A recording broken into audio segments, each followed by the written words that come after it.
नमस्कार, आप सभी का स्वागत है हमारे YouTube channel TET pass all पर।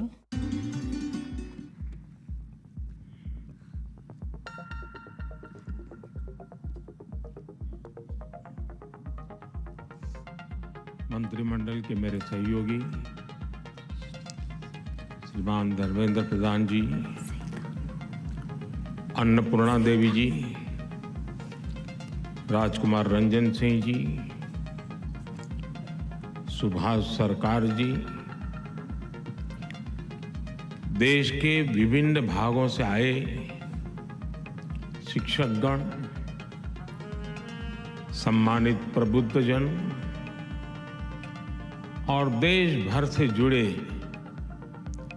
मेरे प्यारे विद्यार्थी दोस्तों, ये शिक्षा ही है जिसमें देश को सफल बनाने, देश का भाग्य बदलने की सर्वाधिक जिसमें ताकत है वो शिक्षा है। आज 21वीं सदी का भारत जिन लक्ष्यों को लेकर आगे बढ़ रहा है उसमें हमारी शिक्षा व्यवस्था का भी बहुत ज्यादा महत्व है। आप सभी इस व्यवस्था के प्रतिनिधि हैं, ध्वजवाहक हैं। इसलिए अखिल भारतीय शिक्षा समागम का हिस्सा बनना मेरे लिए भी अत्यंत महत्वपूर्ण अवसर है।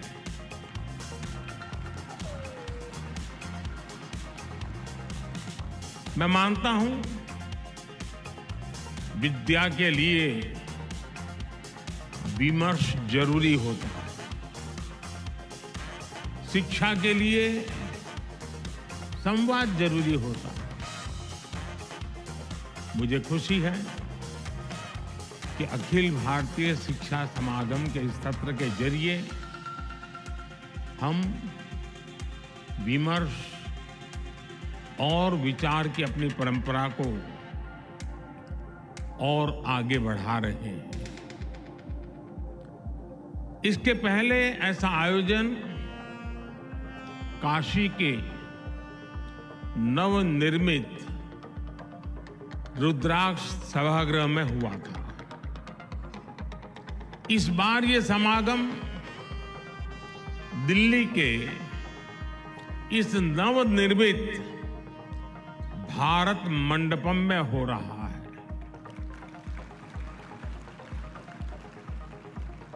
और खुशी की बात यह है कि विधिवत रूप से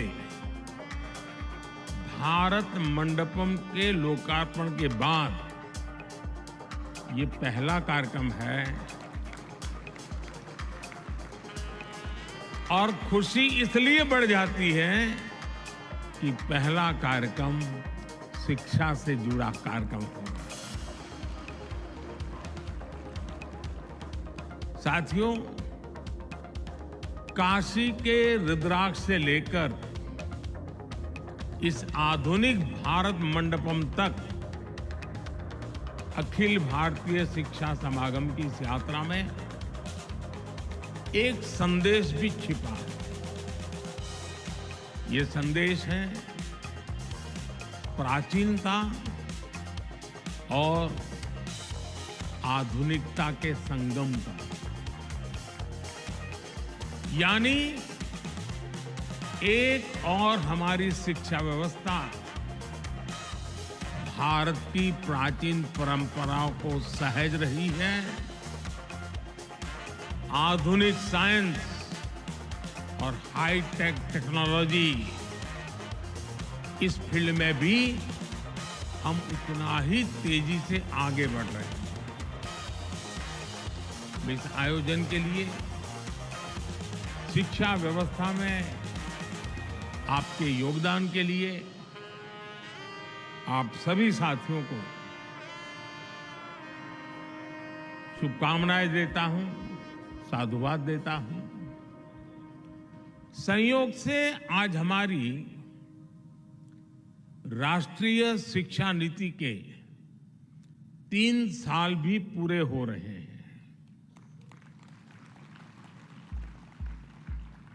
देश भर के बुद्धिजीवियों ने,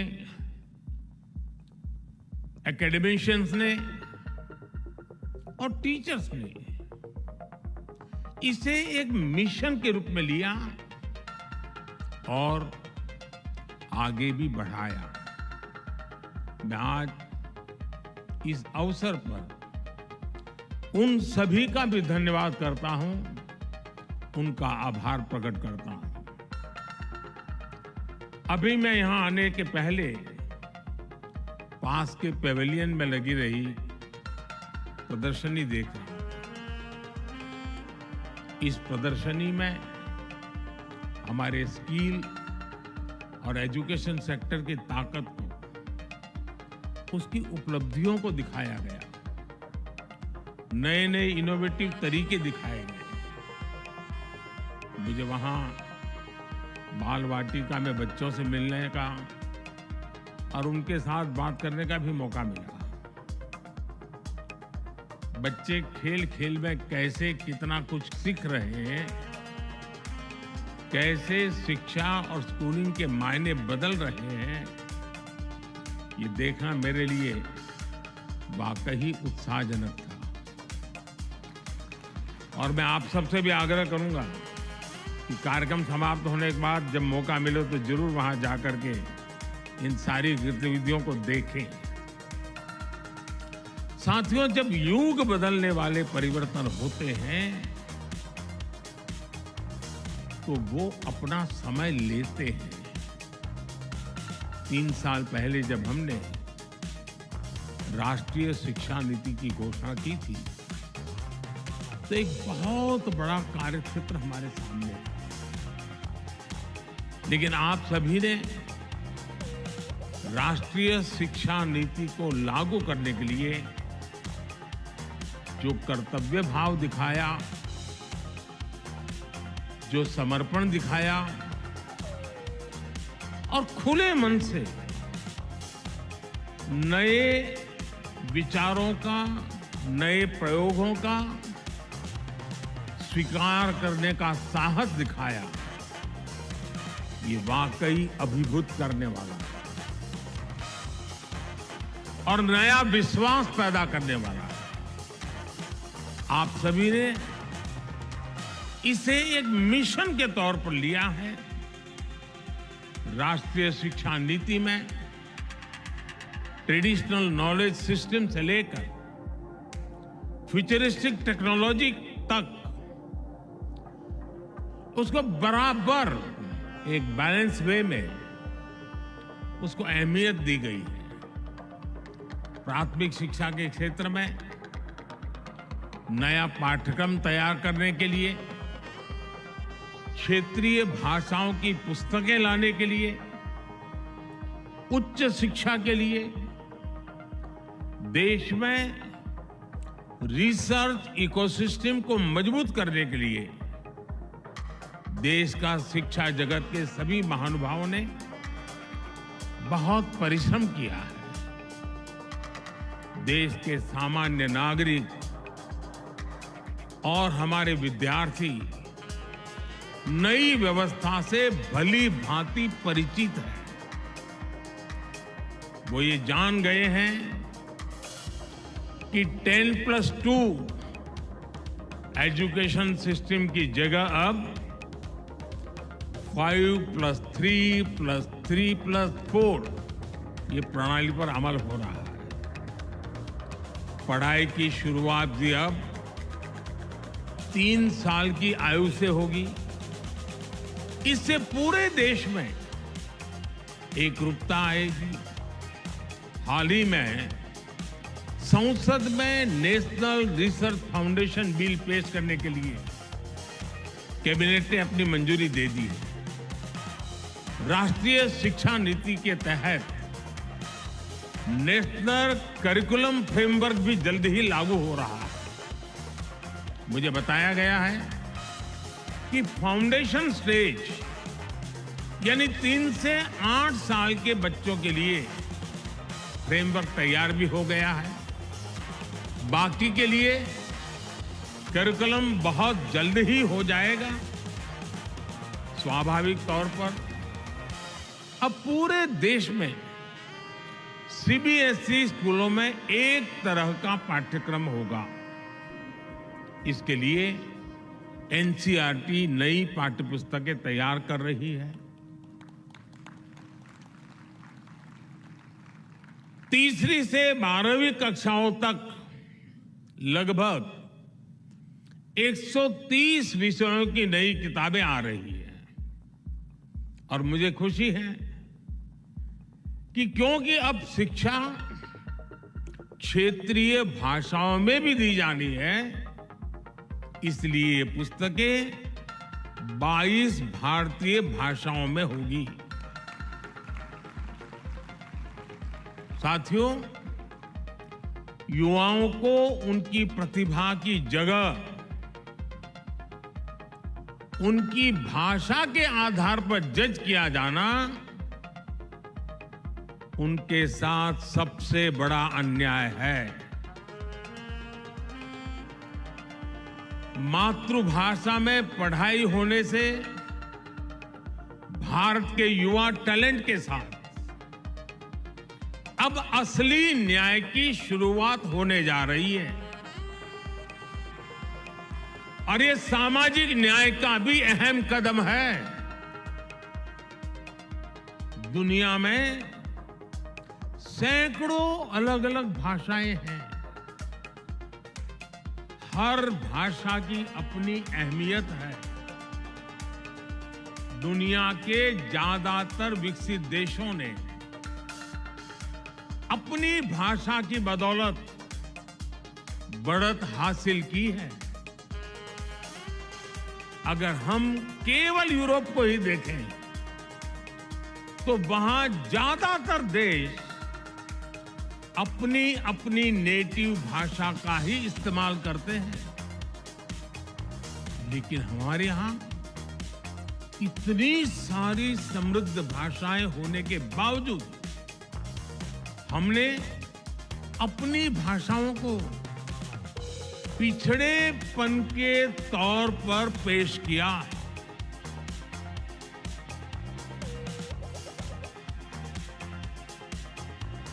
इससे बड़ा दुर्भाग्य क्या हो सकता है? कोई कितना भी इनोवेटिव माइंड क्यों ना हो,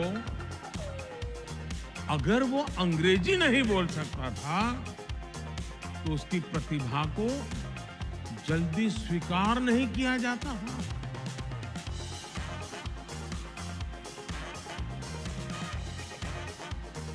इसका सबसे बड़ा नुकसान हमारे ग्रामीण अंचल के होनहार बच्चों को उठाना पड़ा।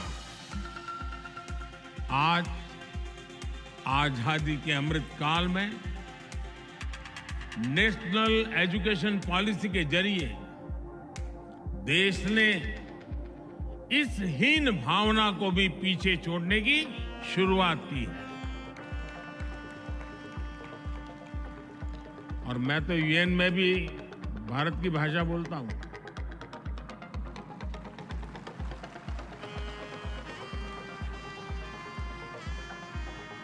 सुनने वाले को ताली बजाने में देर लगेगी ना लगेगी।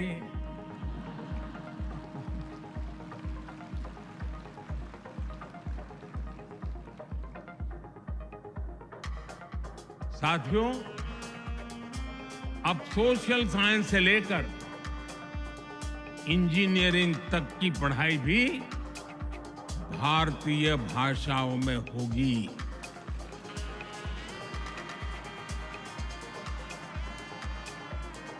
युवाओं के पास भाषा का आत्मविश्वास होगा तो उनका हुनर, उनकी प्रतिभा भी खुल करके सामने आएगी। और इसका एक और लाभ देश को होगा। भाषा की राजनीति करके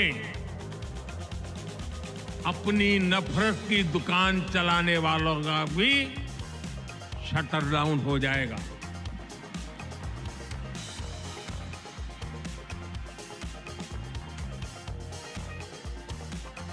नेशनल एजुकेशन पॉलिसी से देश की हर भाषा को सम्मान मिलेगा, बढ़ावा मिलेगा। साथियों, आजादी के अमृत महोत्सव में आने वाले 25 साल बहुत ही महत्वपूर्ण है। इन 25 सालों में हमें ऊर्जा से भरी एक युवा पीढ़ी का निर्माण करना है। एक ऐसी पीढ़ी जो गुलामी की मानसिकता से मुक्त हो, एक ऐसी पीढ़ी जो नए नए इनोवेशंस के लिए लालायित हो, एक ऐसी पीढ़ी जो साइंस से लेकर स्पोर्ट्स तक हर क्षेत्र में भारत का नाम रोशन करे, भारत का नाम आगे बढ़ाए।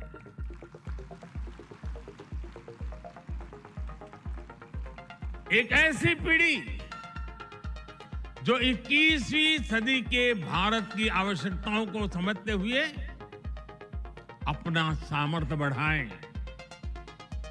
और एक ऐसी पीढ़ी जो कर्तव्य बोध से भरी हुई हो, अपने दायित्व को जानती हो, समझती हो।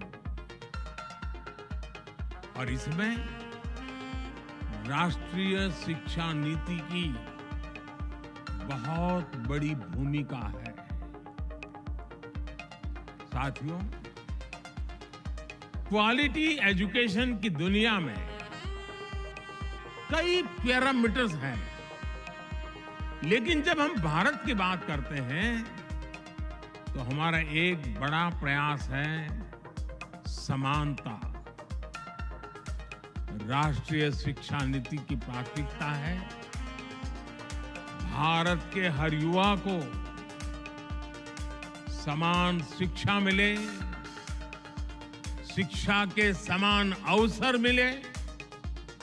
जब हम समान शिक्षा और समान अवसरों की बात करते हैं तो ये जिम्मेदारी केवल स्कूल खोल देने मात्र से पूरी नहीं हो जाती।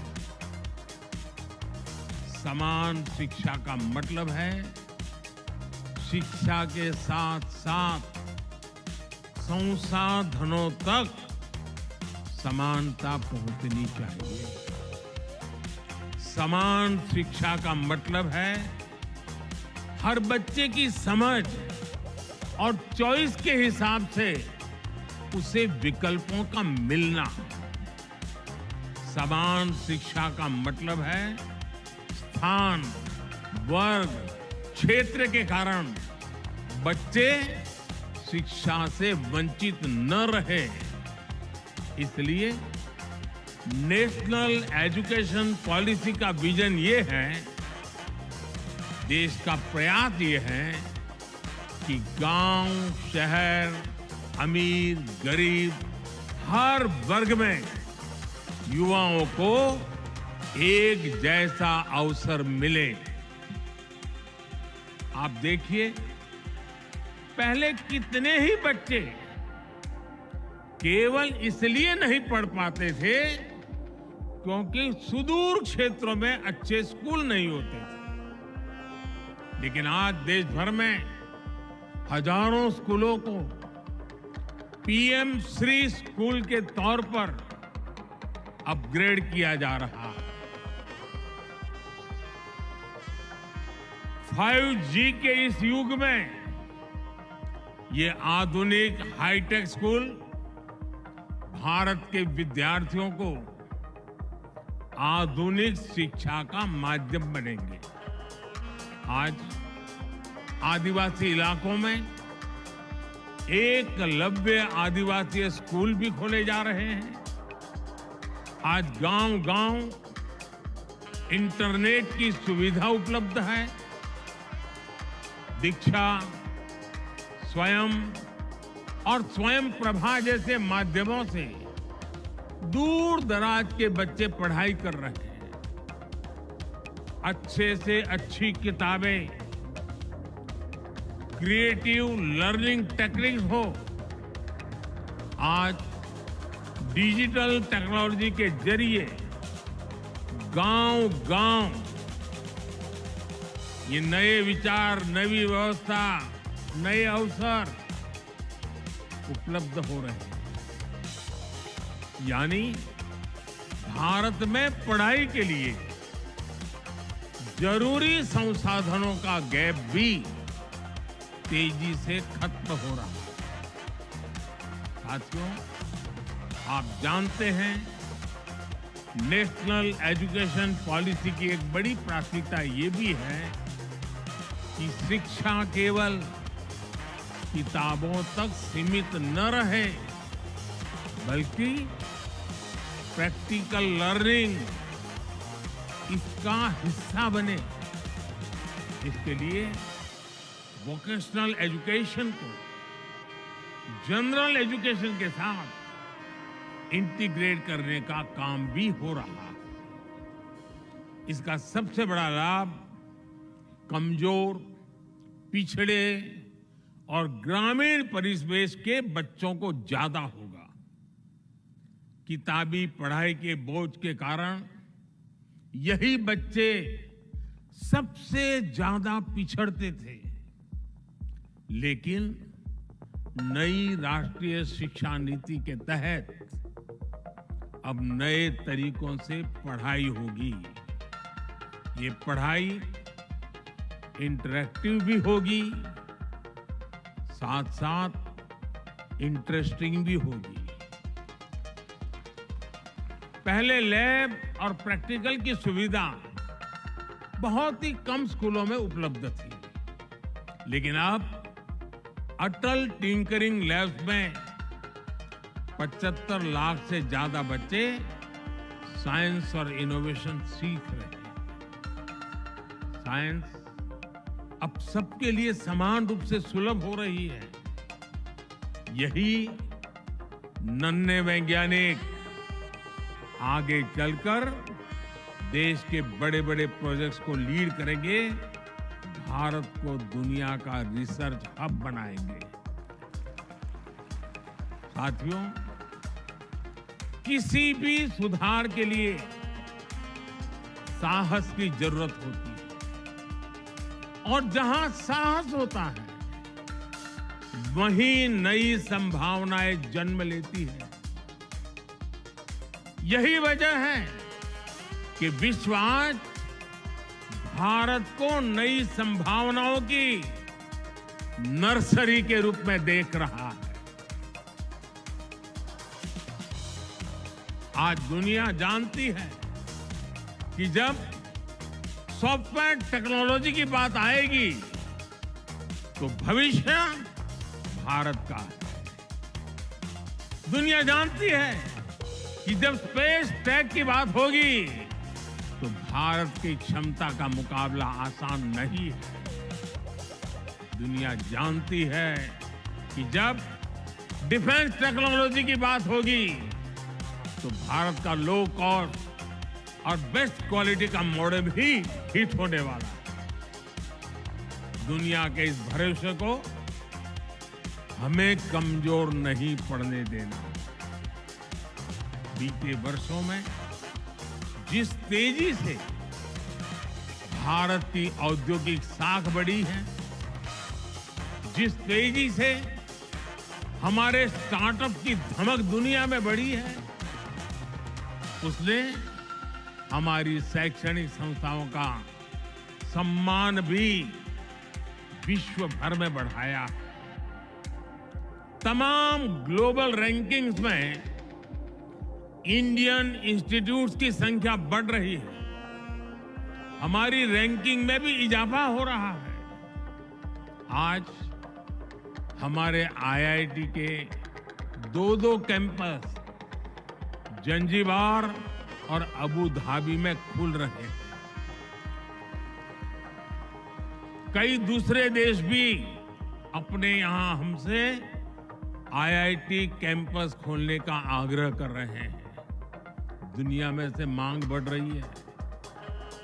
हमारे एजुकेशन इकोसिस्टम में आ रहे ये सकारात्मक बदलावों के कारण कई ग्लोबल यूनिवर्सिटी भी भारत में अपने कैंपस खोलना चाहती हैं। ऑस्ट्रेलिया की 2 यूनिवर्सिटीज गुजरात के गिफ्ट सिटी में अपने कैंपस खोलने वाली है। इन सफलताओं के बीच हमें अपनी शिक्षण संस्थानों को लगातार मजबूत करना है। इन्हें फ्यूचर रेडी बनाने के लिए निरंतर मेहनत करनी है। हमें हमारी इंस्टीट्यूट्स, हमारी यूनिवर्सिटीज, हमारे स्कूल और कॉलेजेस को इस रिवॉल्यूशन का केंद्र बनाना है। साथियों, समर्थ युवाओं का निर्माण सशक्त राष्ट्र के निर्माण की सबसे बड़ी गारंटी होती है और युवाओं के निर्माण में पहली भूमिका माता, पिता और शिक्षकों की होती है। इसलिए मैं शिक्षकों और अभिभावकों सभी से कहना चाहूंगा कि बच्चों को हमें खुली उड़ान देने का मौका देना ही होगा। हमें उनके भीतर आत्मविश्वास भरना है ताकि वो हमेशा कुछ नया सीखने और करने का साहस कर सके। हमें भविष्य पर नजर रखनी होगी। हमें फ्यूचरिस्टिक माइंडसेट के साथ सोचना होगा। हमें बच्चों को किताबों के दबाव से मुक्त करना होगा। आज हम देख रहे हैं कि एआई जैसी टेक्नोलॉजी, आर्टिफिशियल इंटेलिजेंस, जो कल तक साइंस फिक्शन में होती थी, वो अब हमारे जीवन का हिस्सा बन रही है। रोबोटिक्स और ड्रोन टेक्नोलॉजी हमारे दरवाजे पर दस्तक दे चुकी है। इसलिए हमें पुरानी सोच से निकलकर नए दायरों में सोचना होगा। हमें अपने बच्चों को उसके लिए तैयार करना होगा। मैं चाहूंगा कि हमारे स्कूलों में फ्यूचर टेक से जुड़े इंटरैक्टिव सेशन आयोजित हो। डिजास्टर मैनेजमेंट हो, क्लाइमेट चेंज हो या क्लीन एनर्जी जैसे विषय हो, हमारी नई पीढ़ी को हमें इनसे भी रूबरू कराना होगा। इसलिए हमें हमारी शिक्षा व्यवस्था को इस तरह से तैयार करना होगा ताकि युवा इस दिशा में जागरूक भी हो, उनकी जिज्ञासा भी बढ़े। साथियों, भारत भी जैसे जैसे मजबूत हो रहा है, भारत की पहचान और परंपराओं में भी दुनिया की दिलचस्पी बढ़ रही है। हमें इस बदलाव को विश्व की अपेक्षा के तौर पर लेना होगा। योग, आयुर्वेद, कला, संगीत, साहित्य और संस्कृति के क्षेत्र में भविष्य की अपार संभावनाएं जुड़ी है। हमें हमारी नई पीढ़ी को इनसे परिचित करवाना होगा। मुझे विश्वास है अखिल भारतीय शिक्षा समागम के लिए ये सभी विषय प्राथमिकता में होंगे ही। भारत के भविष्य को गढ़ने के आप सबके ये प्रयास एक नए भारत की नींव का निर्माण करेंगे और मुझे पक्का विश्वास है कि 2047 में हम सबका सपना है, हम सबका संकल्प है कि जब देश आजादी के 100 साल मनाएगा 2047 में ये हमारा देश विकसित भारत होके रहेगा। और ये कालखंड उन युवाओं के हाथ में है जो आज आपके पास ट्रेनिंग ले रहे हैं, जो आज आपके पास तैयार हो रहे हैं, वो कल देश को तैयार करने वाले हैं। और इसलिए आप सबको अनेक अनेक शुभकामनाएं देते हुए इस सपने को पूरा करने के लिए हर युवा के हृदय में एक संकल्प का भाव जगे, उस संकल्प को साकार करने के लिए परिश्रम की पराकाष्ठा हो, सिद्धि प्राप्त करके रहें, इस इरादे से आगे बढ़े। मेरी आप सबको बहुत बहुत शुभकामनाएं, बहुत बहुत धन्यवाद।